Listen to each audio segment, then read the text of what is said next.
Om Swastiastu. Kembali lagi bersama channel Hindu Dharma.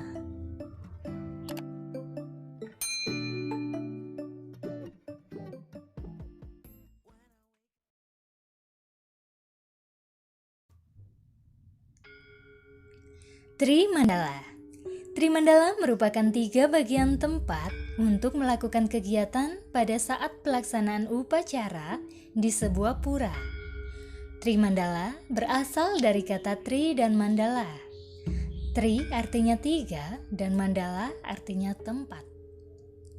Trimandala ini merupakan lambang dari Tribuana yang terdiri atas Nista Mandala, Madhya Mandala, dan Utama Mandala. Yang pertama Nista Mandala, yaitu lambang Burloka. Nista Mandala merupakan zona terluar yang merupakan pintu masuk pura dari luar lingkungan. Zona ini biasanya berupa wantilan, beji, taman atau lapangan. Bisa digunakan untuk pementasan tari atau persiapan upacara keagamaan. Sebelum masuk Nista Mandala, terdapat Candi Bentar yang berfungsi sebagai penyeleksi umum. Yang kedua Madhya Mandala, yaitu lambang Buah Loka. Madhya Mandala merupakan zona tengah di mana umat beraktivitas. Pada zona ini terdapat Balai Kulkul dan Balai Gong. Namun di beberapa pura, Balai Kulkul ada di Nista Mandala. Yang ketiga Utama Mandala, yaitu lambang Swah Loka. Utama Mandala merupakan zona paling dalam dan merupakan tempat paling suci dari pura.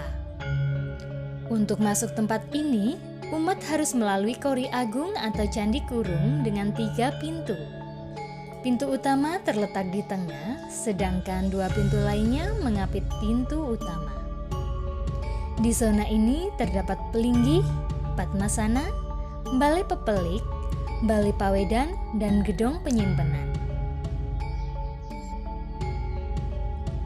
Mengapa tempat suci agama Hindu atau pura dibagi menjadi 3? Karena secara konseptual etika, Nista Mandala adalah areal pura yang paling di bawah atau paling di luar. Di sini merupakan tempat melakukan persiapan-persiapan yatnya seperti membuat penjor, membuat banten, dan lain sebagainya. Kegiatan ini dilakukan di Nista Mandala karena pada saat kegiatan tersebut masih menyisakan sampah atau mungkin saja masih ada suara-suara yang keras dan pembicaraan-pembicaraan yang humoris untuk menghilangkan rasa lelah saat bekerja, sehingga ditempatkan di Nista Mandala. Terkait dengan pelaksanaan upacara yatnya, Nista Mandala atau Kanista Mandala adalah tempat pelaksanaan pecaruan atau butayatnya. Sebab kalau dikaitkan dengan Buana Alit, Nista Mandala sama dengan kaki. Kemudian di bagian yang kedua, kita akan memasuki Madhya Mandala, yaitu halaman tengah. Biasanya terdapat bangunan berupa apit surang atau candi bentar. Bangunan ini berfungsi sebagai pemutus pikiran-pikiran kotor atau cuntaka yang mungkin masih melekat pada saat kita pergi ke pura. Setelah sampai di Madhya Mandala, biasanya kita jumpai tarian-tarian yang bersifat sakral, seperti tari baris gede, tari rejang dewa, tari topeng sidakarya, wayang sudamala, yang berfungsi untuk menghibur dan menyucikan pikiran kita ketika akan masuk ke Utama Mandala. Secara umum, pintu masuk Utama Mandala biasanya berupa Kori Agung atau Candi Kurung. Kori Agung berfungsi untuk memulai pemusatan pikiran.